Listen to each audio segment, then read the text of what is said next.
Welcome back to another episode of Infidelity Tales Lab. We're thankful for your continued viewership. Before we begin, tell us, where in the world are you watching from? We love knowing our global reach. Now, let's dive into today's story. Chapter 1. The Setup. Vincent Kane stood in his garage workshop, methodically sharpening a hunting knife.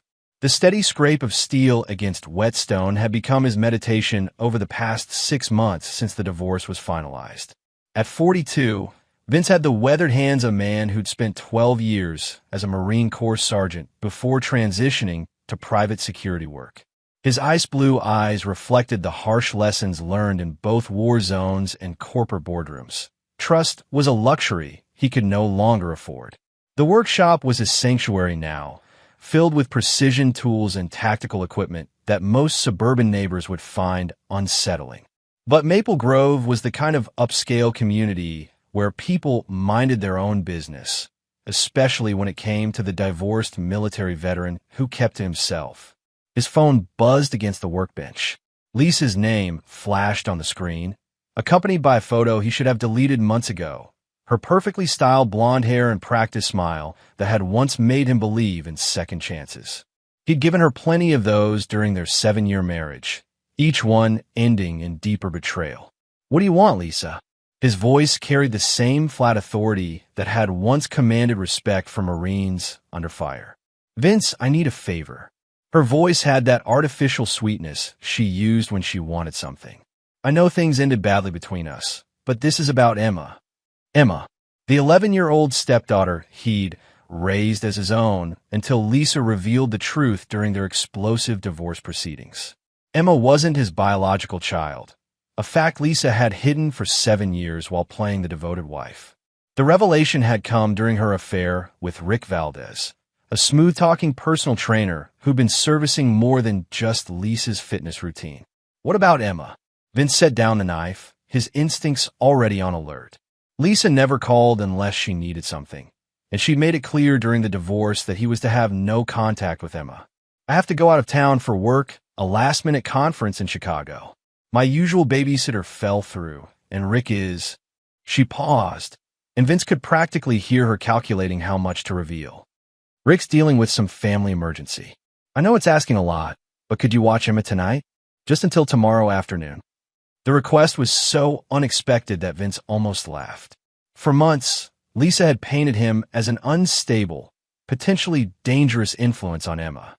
She'd fought tooth and nail to ensure he had no visitation rights, claiming his military background made him unsuitable around children. Now she was asking him to babysit.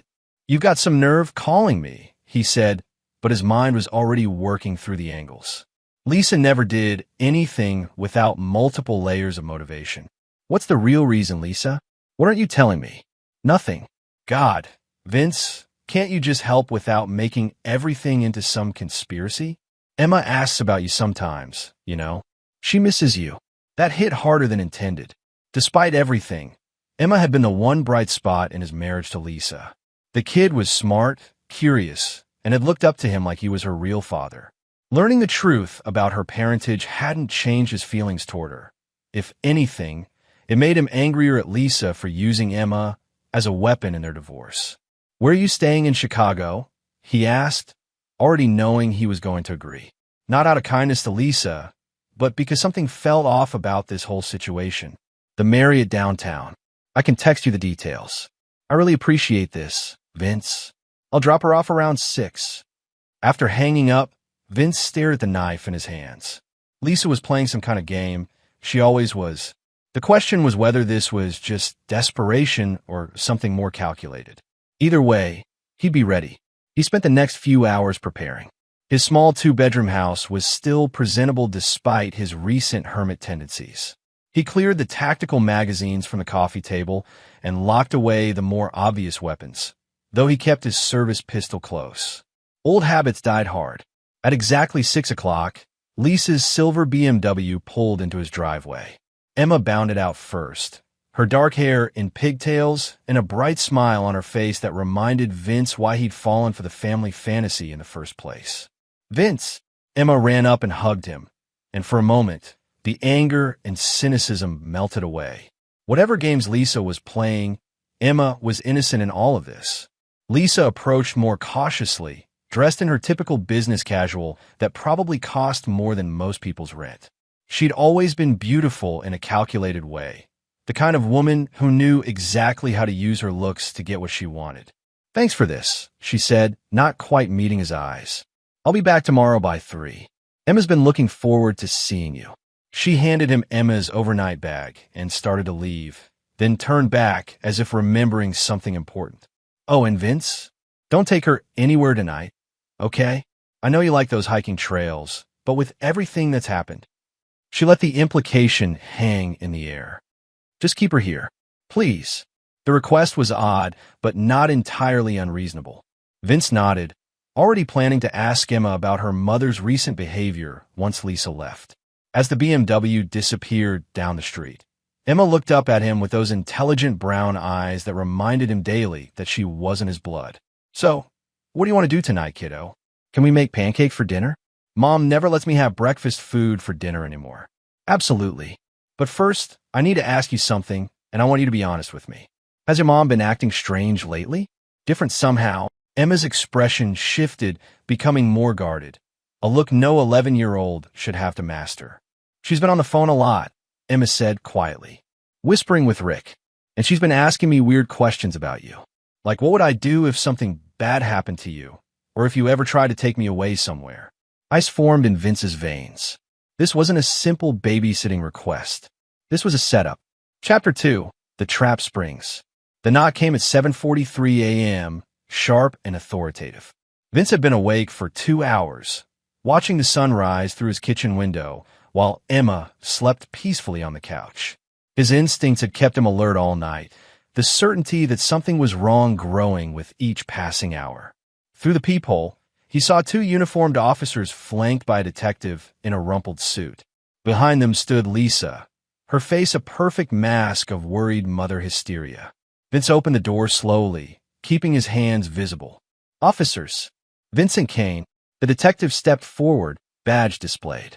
"Detective Rodriguez, Maple Grove PD. We need to talk to you about Emma Hartwell." "She's right here, safe and asleep," Vince said calmly.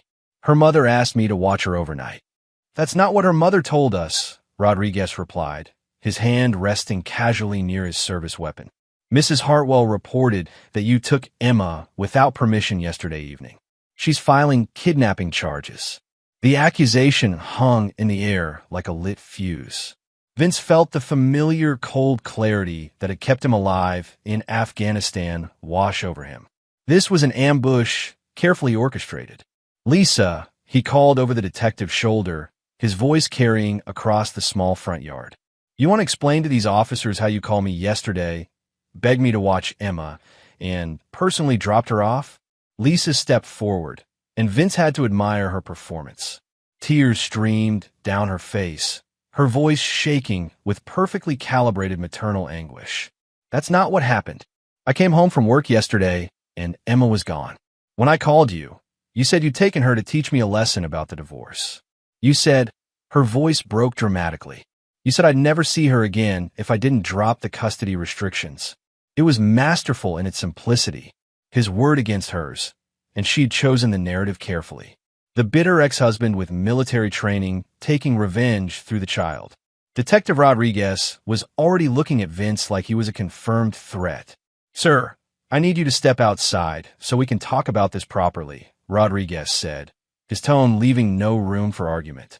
As Vince moved toward the door, Emma appeared in the hallway, rubbing sleep from her eyes. The sight of the police officers made her freeze. "What's happening?" Emma's voice was small and confused. "Emma, baby, come here," Lisa called out, extending her arms. "Mommy's here now. You're safe." But Emma didn't move toward her mother. Instead, she looked at Vince with a strange intensity, then back at Lisa. "Mom, why are you lying?" Emma's voice carried across the morning air with startling clarity. The detective's hand moved away from his weapon. "What did you say, sweetheart?" Emma walked to Vince's side, reaching into the small purse she always carried, a gift from her grandmother that Lisa had never been able to convince her to abandon. "Mom called Vince yesterday and asked him to watch me." I heard the whole conversation. Emma pulled out her phone, the latest iPhone that Lisa had bought to assuage her guilt over the divorce. I recorded it because Mom's been acting weird lately, and Vince taught me to always gather evidence when adults are being confusing. She held up the phone to Detective Rodriguez. Do you want to hear it? The color drained from Lisa's face as Emma pressed play. Her own voice filled the morning air, crystal clear through the phone speakers. Vince, I need a favor. I know things ended badly between us, but this is about Emma. I have to go out of town for work, a last-minute conference in Chicago. My usual babysitter fell through, and Rick is dealing with some family emergency. Could you watch Emma tonight? Just until tomorrow afternoon. The recording continued, capturing the entire conversation, including Lisa's specific request that Vince not take Emma anywhere. Detective Rodriguez looked from the phone to Lisa, his expression shifting from suspicion of Vince to something much colder. Ma'am, you want to explain why your story doesn't match what we just heard? Lisa's carefully constructed facade began to crack. That's not. Emma must have edited it somehow. Kids know how to do that with apps now. Mom, why are you lying? Emma repeated, her voice stronger now. And why didn't you come home last night? I called you 3 times, and you never answered. Ma'am, Detective Rodriguez said, his tone now carrying official weight. Filing a false police report is a felony. I think we need to have a more detailed conversation about what's really going on here. As the officers escorted Lisa toward their patrol car for questioning, she turned back toward Vince with a look of pure venom that revealed her true nature, the mask finally slipping completely. This isn't over, she hissed. Emma slipped her small hand into Vince's much larger one. I'm sorry, Vince. I know Mom's been planning something bad. She and Rick have been whispering about you for weeks. Vince squeezed her hand gently, his mind already working through the implications. This had been a test run, a probe to see if they could frame him for something more serious. The question was, what were Lisa and Rick really after? But as he looked down at Emma's upturned face, one thing became crystal clear. They made a fatal mistake involving her in their schemes. And Vince never forgave anyone who threatened the people he cared about. The war between him and Lisa was about to escalate, and she had no idea what kind of enemy she'd just made. Chapter 3. Unraveling the Web. Within hours of Lisa's humiliating arrest for filing a false report, Vince's phone started ringing. First, it was Lisa's lawyer, demanding Emma be turned over to Rick Valdez as her emergency guardian. Then came the threatening calls from numbers he didn't recognize, promising legal hell and worse if he didn't stay in his lane. But Vince Kane hadn't survived 3 tours in Afghanistan by backing down from threats. While Emma watched cartoons in his living room, he made his own calls to people Lisa couldn't imagine existed in her suburban world. Tommy Tank Morrison answered on the first ring. The former Marine had transitioned from military service to private investigation, specializing in the kind of background checks that went deeper than most people's comfort zones. Vince heard through the grapevine you're having domestic troubles. Tank's gravelly voice carried the weight of shared combat experience. What do you need? Full workup on Lisa Hartwell and Rick Valdez. Financial records, phone logs, travel history, everything going back 6 months. And Tank, I need to know what they're really after. Roger that. Give me 48 hours. Next, Vince called his lawyer, David Chun, one of the few people who'd seen through Lisa's act during the divorce proceedings. Chun had warned him that Lisa's sudden cooperation in finalizing the divorce had been suspicious. Vince, I heard about this morning's incident, Chun said without preamble. Are you and Emma safe? For now. But David, I need you to file for emergency custody of Emma. Whatever Lisa's planning, she's using Emma as bait, and I won't let that continue. Based on today's events, I think we have a strong case. But Vince, you need to know, Lisa's been busy since the divorce. She filed 3 separate complaints with Child Protective Services alleging you were mentally unstable and potentially dangerous to Emma. They were all dismissed for lack of evidence, but it establishes a pattern for her narrative, Vince finished. She's been building a case against me for months. That evening, after Emma fell asleep, Vince found himself studying the recorded conversation she'd captured. Something about the timing bothered him. He replayed it several times before realizing what had caught his attention.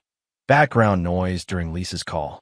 Using audio software he'd learned in his security consulting work, Vince isolated and enhanced the background sounds. There, faint but unmistakable, was the sound of Rick's voice, coaching Lisa on what to say. Tell him about the conference. No, make it sound more urgent. Remember, we need him isolated with her overnight. They'd planned this entire scenario, but why? What was the end game that required him to be alone with Emma overnight? The answer came the next morning with Tank's preliminary report.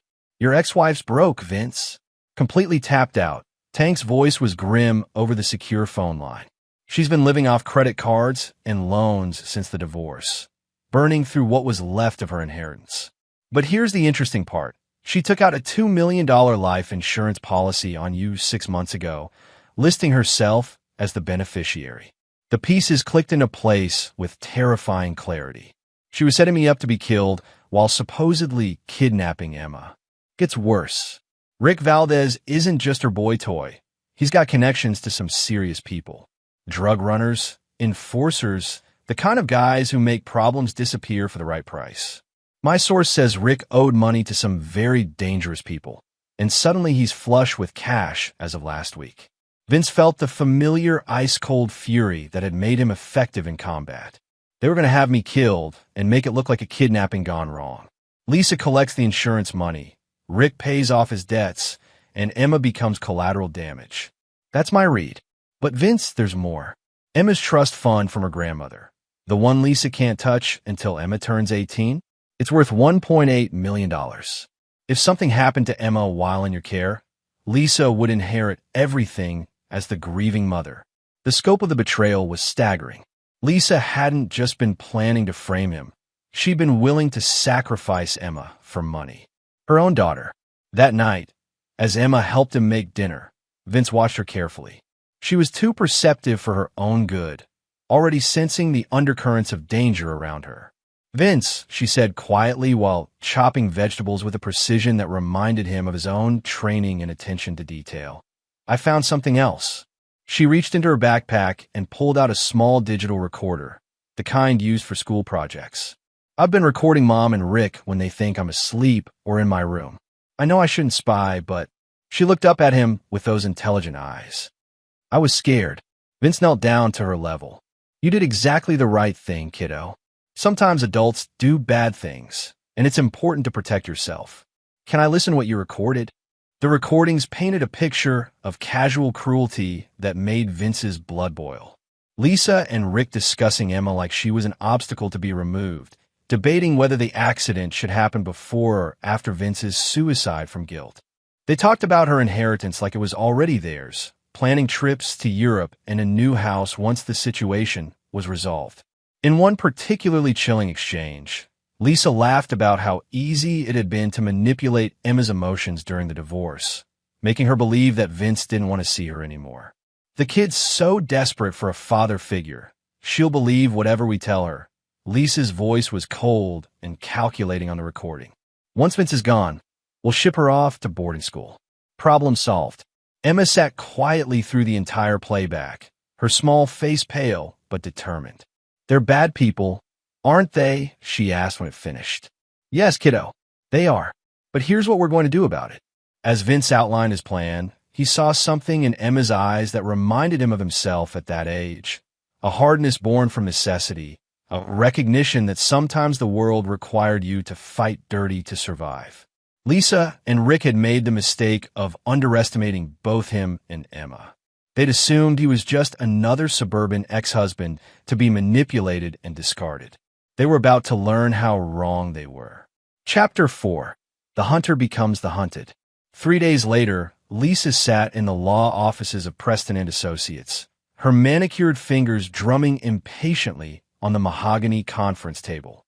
The false report charges had been dropped thanks to an expensive lawyer and her convincing performance as a confused, worried mother who'd misunderstood the situation. But Emma remained with Vince pending a custody hearing, and every day that passed meant more money bleeding from Lisa's rapidly depleting accounts. Mrs. Hartwell, her lawyer, Gerald Preston, looked uncomfortable as he reviewed the latest filings. Mr. Kane's attorney has submitted some concerning evidence. Recorded conversations, financial records, phone logs that suggest. Suggest what? Lisa's voice carried the sharp edge that emerged when her careful facade slipped. That you may have been planning to harm your ex-husband. And possibly Emma. Lisa's laugh was perfectly calibrated, shocked, hurt, and just vulnerable enough to seem authentic. Gerald, you can't seriously believe Vince's paranoid fantasies. The man's obviously having some kind of breakdown. The military did things to him, you know, PTSD or whatever they call it. But even as she spoke, Lisa's mind was racing through contingencies. Vince was proving more resilient than anticipated, and Rick's contacts were getting impatient about their money. The original plan had been elegant in its simplicity. Now everything was falling apart. Her phone buzzed with a text from Rick. We need to meet. Tonight. Warehouse District. Come alone. The warehouse Rick had chosen sat in the industrial section of town, where security cameras were sparse and questionable activities could proceed without interruption. Lisa arrived at midnight, her BMW looking out of place among the loading docks and rusted shipping containers. Rick was waiting inside, but he wasn't alone. Two men stood in the shadows, expensive suits that couldn't quite hide the predatory stillness of professional killers. Lisa, meet Mr. Torino and Mr. Santos. Rick's usual smooth confidence had been replaced by nervous energy. They're here about our debt situation. Torino stepped forward, a thin man with dead eyes who looked like he managed middle-class suburban lives rather than organized crime debts. Ms. Hartwell, your boyfriend borrowed $200,000 from our organization 6 months ago. The terms were very clear.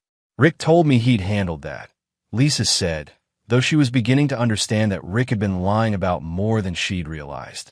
The interest has compounded, Santos added, his voice carrying a slight accent that made each word sound like a threat. Total owed is now $400,000. Payment was due last week. Lisa felt the trap closing around her. The insurance money will. There is no insurance money, Torino interrupted. Your plan failed. Mr. Kane is very much alive, and our sources tell us he's become quite interested in your activities. The police involvement has made our organization uncomfortable. Rick stepped forward desperately. We can still make this work. Vince has Emma, right? We grab the kid, make it look like he took her and ran. Then we arrange an accident for both of them. Lisa gets the inheritance. We pay you back. Everybody wins. The casual way Rick discussed murdering an 11-year-old child sent ice through Lisa's veins. She'd been willing to sacrifice Emma for money, but hearing it spelled out so bluntly made her realize how far she'd fallen. There's a problem with that plan, Torino said quietly. From the shadows stepped Vincent Kane, moving with the silent precision of a hunter who'd been stalking his prey. Behind him came Tank Morrison and two other men who had the unmistakable bearing of military specialists. The problem, Vince continued, his voice carrying deadly calm, is that you're all under surveillance. Have been for the past 72 hours. Rick reached for something inside his jacket, but Santos was faster, pressing a pistol against his temple. I wouldn't, Santos advised. Mr. Torino and I have been having very interesting conversations with Mr. Kane about your actual debt situation. Lisa's world tilted sideways. What? Torino smiled without warmth. Your boyfriend has been using our money to live above his means while lying to you about his connections. The debt is real, but Rick's claims about having muscle for hire? Fantasy. He owes money to loan sharks, not the organized crime syndicate he pretended to represent.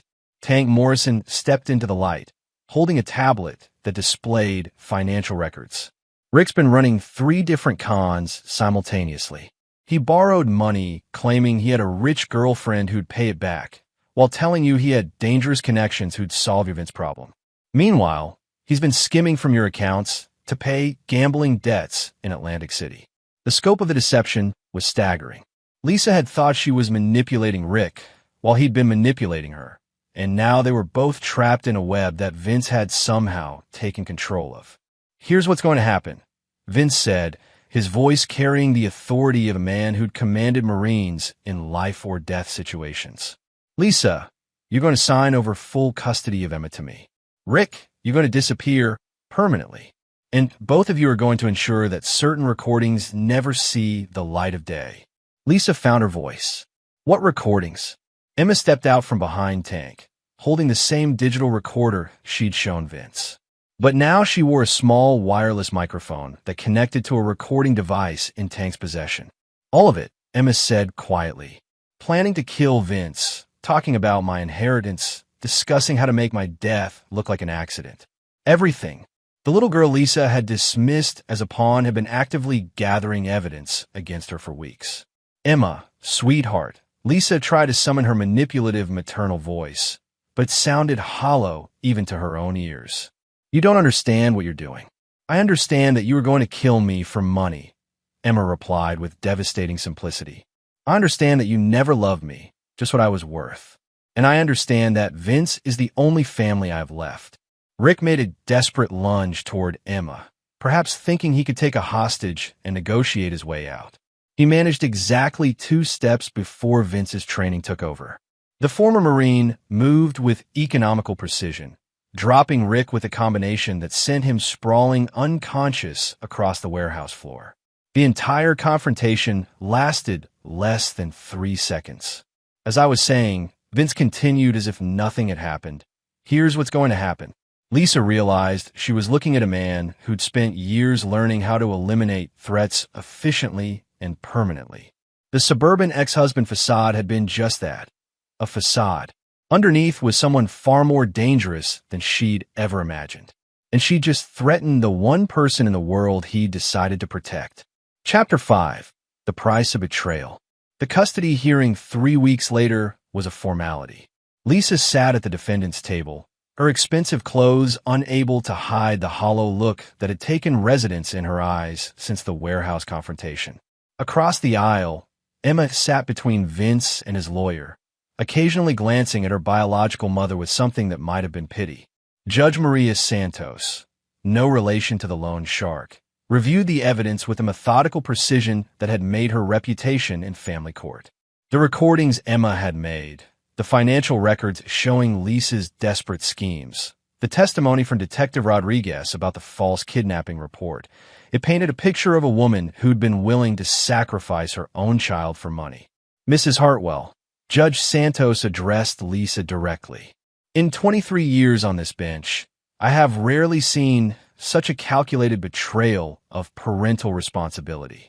The evidence suggests you were not only willing to endanger your daughter's life, but actively planning to profit from her death. Lisa's lawyer, a court-appointed attorney, since she could no longer afford Preston's services, made a half-hearted attempt at damage control. Your Honor, my client was under extreme financial stress and may have made poor decisions, but poor decisions? Judge Santos' voice cut through the courtroom like a blade. Conspiring to murder the man who raised this child and potentially harming Emma herself goes far beyond poor decisions. This represents a fundamental unfitness for parenthood. The judge turned to Emma, her expression softening. Young lady, you've shown remarkable courage and intelligence throughout this ordeal. The court recognizes that you've expressed a clear preference for living with Mr. Kane, and given the circumstances, that arrangement will be made permanent. As the gavel came down, Emma quietly reached over and squeezed Vince's hand.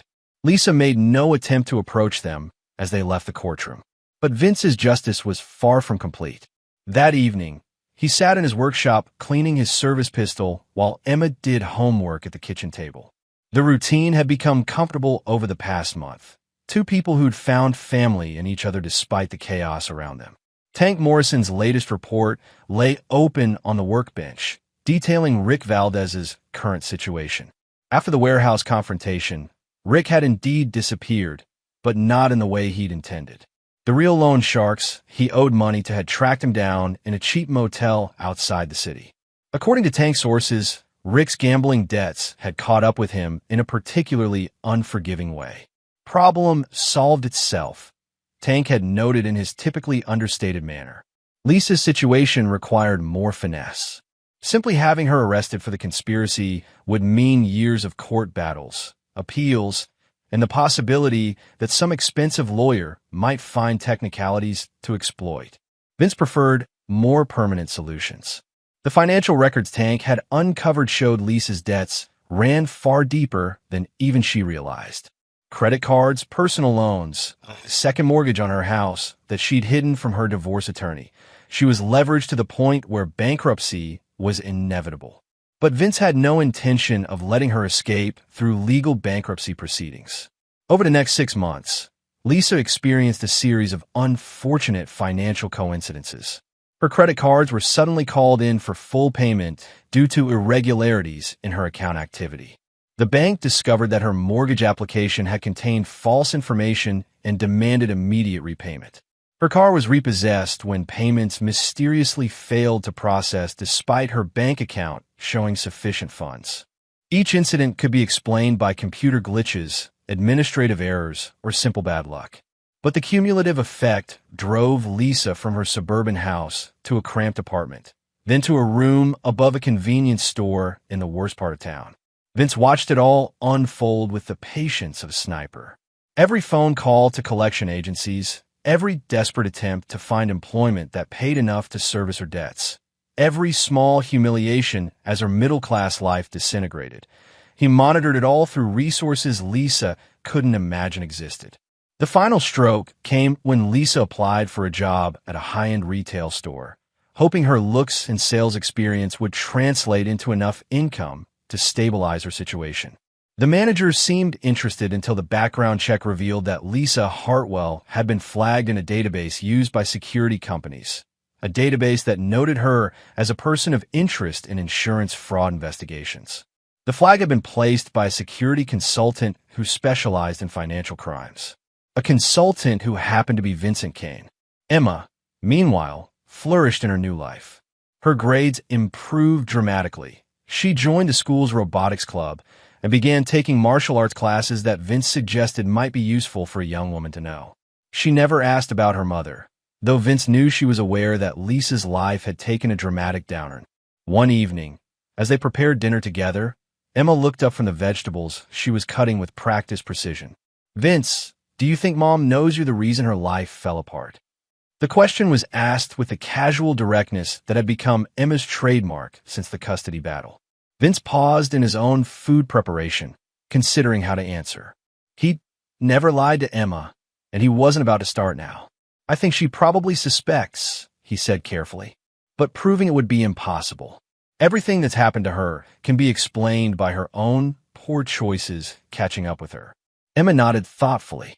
"Good. She deserves it." The cold satisfaction in Emma's voice would have been disturbing coming from most 11-year-olds. But Emma had been forced to grow up quickly, to understand that the world contained people who would hurt her for money, and that sometimes justice required taking matters into your own hands. "Emma," Vince said gently, "what your mother did was unforgivable. But the anger you're carrying, that can poison you if you let it. I dealt with her because she threatened you, but I don't want you to become someone who only knows how to solve problems through revenge." Emma considered this while continuing to work on dinner preparation. "I understand, but I'm glad she's paying for what she did. And I'm glad I have you now instead of her." That night, as Emma slept peacefully in her room, surrounded by books and science projects, Vince received a text from an unknown number. "I know what you did. We need to talk." It was signed L. Lisa wasn't done fighting. But then again, neither was Vince. Chapter 6. Cornered Prey. Lisa Hartwell stood in the alley behind Murphy's Diner, her designer clothes from 6 months ago replaced by thrift store bargains that hung loose on her diminishing frame. The steady erosion of her life had carved away the soft edges, revealing the desperate core that had always driven her decisions. The phone in her hand contained her last gambit, photos taken with a telephoto lens of Vince and Emma together, along with documentation of every financial disaster that had befallen her since the custody hearing. She'd spent her last $200 hiring a private investigator to trace the mysterious computer glitches and administrative errors that had destroyed her credit. The pattern was too precise to be coincidence, and she'd finally found a thread that connected back to Vincent Kane's security consulting business. When Vince emerged from the shadows at exactly midnight, Lisa felt a moment of satisfaction at the wariness in his movements. For once, she had something he needed to worry about. "You look like hell, Lisa," Vince observed, his voice carrying neither sympathy nor satisfaction, just the flat assessment of someone evaluating a potential threat. "Your handiwork," she replied, holding up the folder of evidence she'd compiled. "Very thorough, very careful, but not perfect." Vince stepped closer, and Lisa forced herself not to retreat. Even diminished by poverty and stress, she was still dangerous when cornered. More dangerous, perhaps, because she had nothing left to lose. "What do you want?" he asked. "Justice," Lisa said, then laughed bitterly at her own word choice. "Or maybe just revenge. I haven't decided yet." She opened the folder, spreading photos across the diner's dumpster lid. Images of Vince teaching Emma to shoot at a private range. Documents showing his consulting company's access to credit reporting systems. Financial records proving he had the means and opportunity to orchestrate her destruction. "Interesting hobby for a man raising an 11-year-old girl," Lisa said, tapping the shooting range photos. "I wonder what Child Protective Services would think about you training Emma to use firearms. Or what they'd think about your systematic campaign to destroy her biological mother." Vince studied the photos without expression. "You're fishing, Lisa. You have suspicions, but no proof that would hold up in court." "Maybe, but I don't need court-quality proof. I just need enough to raise questions about your fitness as Emma's guardian. One anonymous tip to CPS about your weapons training with a minor, combined with evidence that you've been stalking your ex-wife." She shrugged. "At minimum, it opens an investigation that could drag on for months." The threat was real, and they both knew it. Family courts erred on the side of caution when it came to child welfare, and even unfounded accusations could trigger lengthy investigations that would disrupt Emma's stability. "What do you want?" Vince repeated, his tone suggesting he was considering more direct solutions to the problem Lisa represented. "I want my life back," Lisa said. "I want the financial harassment to stop. I want a clean slate and enough money to disappear quietly. Consider it a divorce settlement that should have happened 6 months ago." "How much?" $500,000. "Clean bills. No traceable transactions. In exchange, I disappear forever. Emma never sees me again, and neither do you." Vince was quiet for a long moment, his tactical mind working through options. Lisa could practically see him calculating odds and outcomes, weighing the cost of paying her off against the risk of letting her continue to be a threat. "I need time to arrange that kind of cash," he said finally. "You have 48 hours. After that, I start making phone calls." Lisa gathered her photos and documents, feeling a surge of the old confidence that had once made her believe she could manipulate anyone. "Oh, and Vince? Don't even think about trying to eliminate me the way you did, Rick. I've made arrangements that ensure my evidence gets released if anything happens to me." She turned to leave, then paused. "You know what the funny thing is? I actually loved Emma in my own way. But you turned her against me so completely that she looks at me like I'm something toxic. You turned her against you when you planned to murder her for inheritance money," Vince replied quietly. "I just made sure she survived long enough to understand what kind of person you really are." Lisa walked away without another word, disappearing into the urban decay that had become her new environment. But she felt a satisfaction she hadn't experienced in months. Finally, she had leverage again. What Lisa didn't see was Emma stepping out from behind the diner's back in trance, her small form having moved with the silent precision Vince had been teaching her. The girl had followed him despite his instructions to stay home, using skills he'd taught her for self-protection. Emma had heard every word of the conversation, and her young face held an expression that was far too cold for someone her age. "She's never going to stop, is she?" Emma asked quietly. Vince looked down at the girl who'd become his daughter in every way that mattered. "No, people like Lisa don't stop. They just find new ways to be destructive." Emma nodded thoughtfully. "Then we need to stop her permanently." The casual way Emma discussed ending a human threat should have alarmed Vince. Instead, he felt a grim pride at how thoroughly she'd learned the lessons about survival he'd been teaching her. "Emma, what we're talking about. I know exactly what we're talking about," Emma interrupted. "And I know you've been protecting me from having to make this choice. But she's my biological mother. If anyone has the right to decide her fate, it's me." Vince stared down at Emma, seeing himself reflected in her determined expression. Lisa had created a situation where the only solution was permanent, and Emma understood that better than most adults would. "What do you want to do?" he asked. Emma pulled out her phone, displaying a recording app that had been running throughout the entire conversation with Lisa. "I want to give her exactly what she deserves," Emma said. "And I want to make sure she can never threaten our family again." As they walked back toward Vince's truck, Emma began outlining a plan that combined her innocent appearance with Vince's tactical expertise and Lisa's own desperate greed. It was going to be perfect. Chapter 7, The Final Game. 2 nights later, Lisa sat in her cramped studio apartment above the convenience store, counting the hours until her 48-hour deadline expired. She'd spent the time refining her backup plans and ensuring her evidence was properly distributed to trigger automatically if Vince tried anything clever. The knock on her door came at exactly 11 p.m. Through the peephole, she saw Emma standing alone in the dingy hallway, wearing a simple dress and carrying a small backpack. The sight of her daughter, former daughter, Lisa corrected herself, sent a complex mix of emotions through her chest. "Emma, what are you doing here?" Lisa opened the door cautiously, scanning the hallway for signs of Vince. "I came to talk to you," Emma said quietly. "Alone. Vince doesn't know I'm here." Lisa's maternal instincts, dormant for months, stirred weakly. Despite everything that had happened, Emma was still an 11-year-old child standing in a dangerous neighborhood at night. "Come in, quickly," Lisa said, pulling Emma inside and locking the door behind her. The apartment was a stark reminder of how far Lisa had fallen. A fold-out bed, a hot plate, and a table that served as both desk and dining surface comprised the entire living space. Emma looked around with the observational skills Vince had taught her. "This is where you live now?" Emma asked. "Temporarily," Lisa said, defensive about her reduced circumstances. "Just until I get back on my feet." Emma nodded seriously. "I heard you talking to Vince the other night." "I followed him." Lisa's attention sharpened. "You heard our conversation?" "All of it. About the money you want, the photos you took, your plan to call Child Protective Services." Emma reached in her backpack and pulled out an envelope. "I brought you something." Lisa opened the envelope with trembling hands.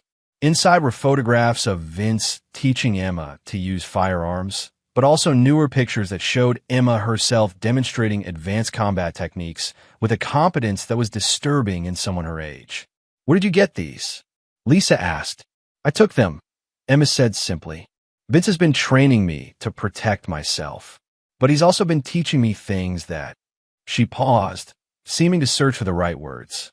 "Things that might worry social workers if they knew about it." Lisa felt a surge of hope.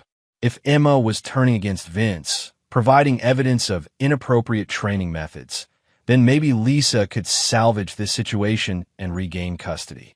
"Emma, sweetheart, if Vince has been doing things that make you uncomfortable—" "He hasn't," Emma interrupted. "I love learning from him. I love being strong enough to protect myself. But I also understand what would happen if the wrong people found out about it." Emma pulled a digital recorder from her backpack, the same device she'd used to capture Lisa's conspiracy with Rick months earlier. "This contains recordings of everything Vince has taught me. Combat techniques, weapons training, surveillance methods. Enough to prove he's been turning me into something that social workers would consider dangerous." Lisa's heart raced as she realized the implications. "Emma, why are you showing me this?" "Because I want to make a deal," Emma said, her young voice carrying a calculating tone that reminded Lisa of her own manipulative techniques. "You want money and a clean slate. I want something too. What do you want?" Emma's expression hardened into something that looked disturbingly adult. "I want you to disappear forever. Not just from our lives, but completely. I want you to take Vince's money and go somewhere we'll never have to worry about you again. And if I don't," Emma held up the recorder, "then I give this to the authorities and tell them that you've been trying to manipulate me into providing evidence against my guardian. I'll say you've been stalking us, taking unauthorized photos, and trying to turn me against the man who saved me from your murder plot." The reversal was so complete that Lisa felt dizzy. Her own daughter was blackmailing her using techniques Lisa herself had taught through years of manipulation and schemes. Emma, you're 11 years old. You can't possibly understand. I understand that you tried to have me killed for money, Emma said with devastating clarity. I understand that you never loved me, just what I was worth. And I understand that you're never going to stop being a threat to the only real family I've ever had. Lisa stared at this child who spoke with the cold calculation of an adult predator. What happened to you? What did he turn you into? He turned me into someone who can't be victimized, Emma replied. Someone who won't let people hurt the people I love. Someone who deals with threats permanently. The implications of that last word hung in the air between them. You're threatening me, Lisa said, barely believing the situation. I'm giving you a choice, Emma corrected. Take the money, disappear, and live whatever life you can build somewhere else.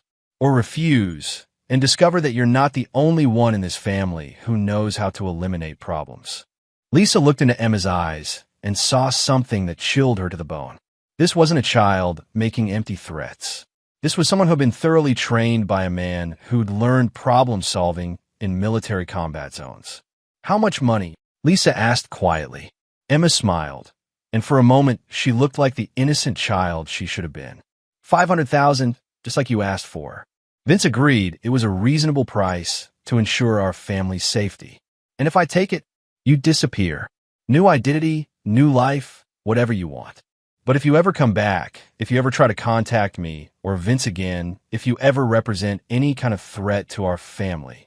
Emma's voice trailed off, leaving the consequence unspoken, but clearly understood. Lisa realized she was looking at the end result of her own choices. She created a situation where her own daughter had learned to view her as an enemy, to be neutralized rather than a mother to be loved. When? Lisa asked. Tomorrow night. Bring everything, all your evidence, all your backup plans, everything you've compiled against us. We'll make the exchange, and then you'll have exactly 24 hours to be out of the state. Emma stood to leave, then turned back with an expression that managed to be both childlike and terrifying. Mom, I want you to know something. I don't hate you for what you tried to do to me. I understand that you're just someone who never learned how to love anything more than money. But I do love Vince, and I love the life we've built together. And I'll do anything to protect that. After Emma left, Lisa sat in her empty apartment, understanding that she'd lost more than custody, more than money, more than her comfortable suburban life. She'd lost the last person in the world who might have loved her despite her flaws. And she'd turned that person into someone capable of destroying her completely. Chapter 8. Blood and Money. The abandoned warehouse in the industrial district looked like a setting designed for final confrontations. Lisa arrived at midnight carrying a duffel bag containing every piece of evidence she compiled against Vince, every photograph, every document, every backup plan she'd created over the past months. Emma was waiting alone in the center of the vast space, a small figure dwarfed by the shadows and rusted machinery that surrounded her. A metal briefcase sat on a folding table beside her. You came, Emma said as Lisa approached. Did you think I wouldn't? I thought you might try something clever. Most desperate people do. Emma gestured to the briefcase. $500,000, just as promised. Small bills, non-sequential, completely untraceable. Lisa set down her duffel bag and opened the briefcase. The money was real. More cash than she'd seen in one place since her inheritance had been depleted. Enough to disappear completely and start over somewhere Vince Kane would never find her. Everything's in the bag, Lisa said. Photos, recordings, documents, contact information for the private investigator I hired. All my insurance policies in case something happened to me. Emma picked up the bag and began methodically removing items, checking each piece of evidence against a list she pulled from her pocket. Very thorough, Emma said approvingly. Just like Vince taught me to be.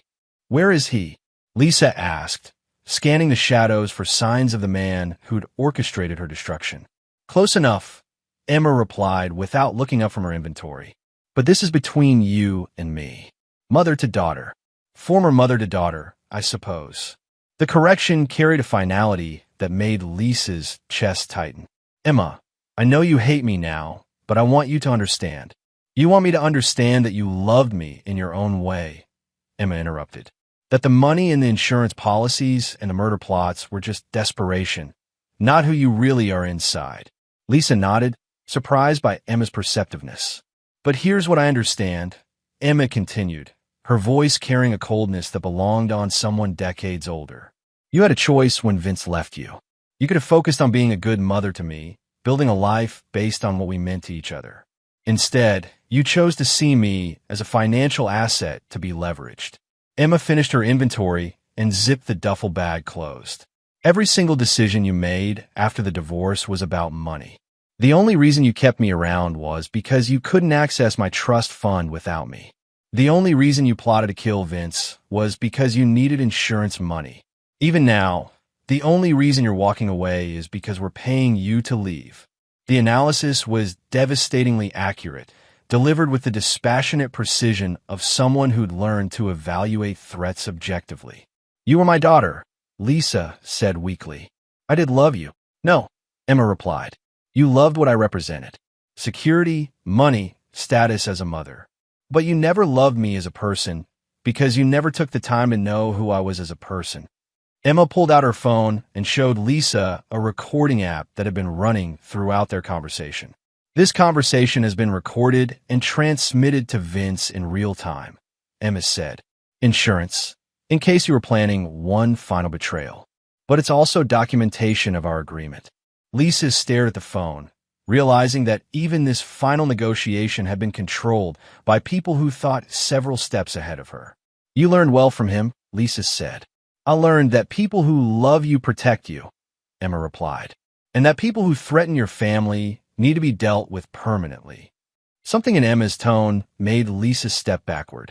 Emma, we have an agreement. I'm taking the money and leaving. You said. I said you had a choice, Emma corrected. Take the money and disappear, or refuse and face the consequences. But I never said those were the only two possible outcomes. From the shadows surrounding the warehouse came the sound of slow, deliberate footsteps. Vince emerged into the light, but he wasn't alone. Tank Morrison and two other men flanked him, their postures suggesting this was more than a simple money exchange. Lisa, Vince said conversationally, do you remember what I told you about forgiveness? Lisa's blood turned to ice as she recalled his words from months earlier. He never forgave anyone who threatened the people he cared about. We had a deal, Lisa said, backing toward the warehouse entrance. We had an agreement based on your assumption that you were negotiating from a position of strength, Vince replied. But the truth is, you stopped being a threat the moment Emma decided you were more valuable as an object lesson than as a living problem. Lisa looked frantically between Emma and Vince, understanding that she'd walked into something far more sophisticated than a simple extortion payoff. Emma, please, Lisa tried appealing to whatever maternal connection might still exist. I'm your mother. Emma's expression didn't change. My mother died the day she decided to murder me for money. You're just someone who used to live in her body. The men began closing in from multiple directions, moving with the coordinated precision of people who'd done this before. The money, Lisa started, will be donated to children's charities, Emma said matter-of-factly. Specifically, organizations that help kids who've been abused by their parents. I thought that was appropriate. Lisa made a desperate run for the entrance, but Tank Morrison was already blocking her path. She spun around, looking for another exit, but found herself surrounded by people who viewed her elimination as a simple tactical problem to be solved. You're going to murder me, Lisa said, the reality finally sinking in. We're going to solve a problem, Vince corrected. You've demonstrated repeatedly that you'll never stop being a threat. To Emma, to our family, to innocent people you might manipulate in the future. This is just the logical conclusion of choices you made months ago. Emma walked over to Lisa, looking up at her with eyes that held no emotion whatsoever. I want you to know that I'm not doing this out of anger or revenge, Emma said quietly. I'm doing this because it's necessary. Because some problems can't be solved any other way. Because people like you don't change, they just find new ways to hurt people. Lisa fell to her knees, finally understanding that her 11-year-old daughter had become someone capable of ordering her execution with the same casual efficiency most children use to choose breakfast cereal. "Emma, please." "Goodbye, Lisa," Emma said, turning away as Tank Morrison stepped forward with the mechanical precision of someone completing a routine task. The last thing Lisa Hartwell heard was her daughter's voice, speaking to Vince with the tone of someone discussing weekend plans. "Can we get ice cream on the way home? I think I've earned it." Chapter 9. Family. 6 months later, Emma Kane sat in her new bedroom, putting the finishing touches on a science project about forensic evidence analysis. At 12, she'd grown taller and carried herself with the confident posture of someone who'd never again worry about being victimized by the adults in her life. The adoption papers had been finalized 3 weeks earlier, making her transformation from Emma Hartwell to Emma Kane legally official. The judge had commented on what a remarkable young woman she was, how mature and well-adjusted she seemed despite the tragedy of losing her biological mother in a car accident that had occurred while Lisa was fleeing the state. Vince knocked on her doorframe, holding 2 cups of hot chocolate. "How's the project coming?" "Almost finished," Emma said, accepting the cup and making space for him on her bed. "Mrs. Patterson says it's graduate-level work, but I think she's just being nice." Mrs. Patterson is a former FBI forensic analyst. If she says it's graduate-level work, then it probably is. Vince examined the detailed charts and analysis Emma had prepared. "You thinking about law enforcement for a career?" Emma considered the question seriously. "Maybe. Or maybe private security like you. I like the idea of protecting people who can't protect themselves." They sat in comfortable silence for a few minutes, looking out Emma's window at the suburban neighborhood where they'd built their new life. To outside observers, they were simply a devoted father and daughter who'd overcome tragedy together. "Any regrets?" Vince asked quietly. Emma knew he wasn't asking about her science project or her career plans.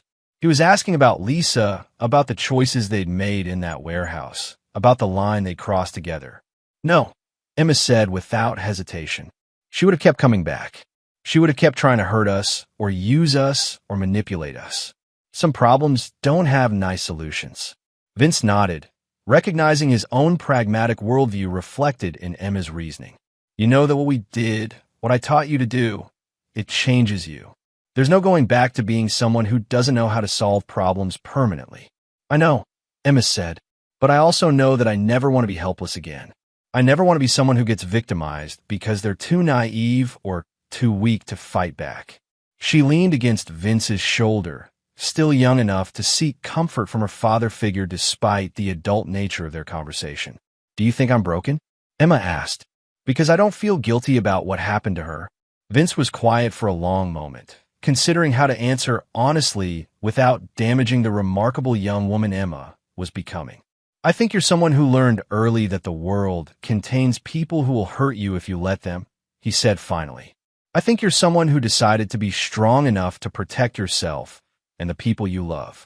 Whether that makes you broken or just realistic, I'm not sure there's a difference anymore." Emma nodded thoughtfully. "Tank said something similar when he was teaching me surveillance techniques last week. He said most people go through life assuming everyone else shares their moral boundaries, and that makes them vulnerable to people who don't have any boundaries at all. Tank's right. Your biological mother was one of those people without boundaries. She was willing to murder both of us for money. That's not something you can negotiate with or rehabilitate or forgive your way out of." Emma's phone buzzed with a text message. She glanced at it and smiled. "Tank wants to know if I'm ready for advanced firearms training next weekend. He thinks I should learn long-range shooting in case I ever need to solve problems from a distance." The casual way Emma discussed learning sniper techniques should have been alarming. Instead, Vince felt pride at how thoroughly she'd embraced the reality of their world. "What do you think?" he asked. "I think it's a useful skill to have," Emma replied pragmatically. "You never know when you might need to protect your family from people who won't listen to reason." As they finished their hot chocolate and Emma returned to her science project, Vince reflected on the strange path that had brought them to this moment. A year ago, he'd been a bitter divorcee planning to spend his life alone. Now he was the father of a brilliant, dangerous young woman who shared his understanding that sometimes love meant being willing to do terrible things to protect the people who mattered. Emma looked up from her work with a question that had been bothering her. Vince, do you think there are other people out there like Lisa? People who would hurt kids for money or try to manipulate families for their own benefit? Unfortunately, yes. There are always predators looking for vulnerable targets. Emma nodded seriously. Then maybe when I'm older, we could work together. You could handle the investigation and planning, and I could handle the more direct problem solving.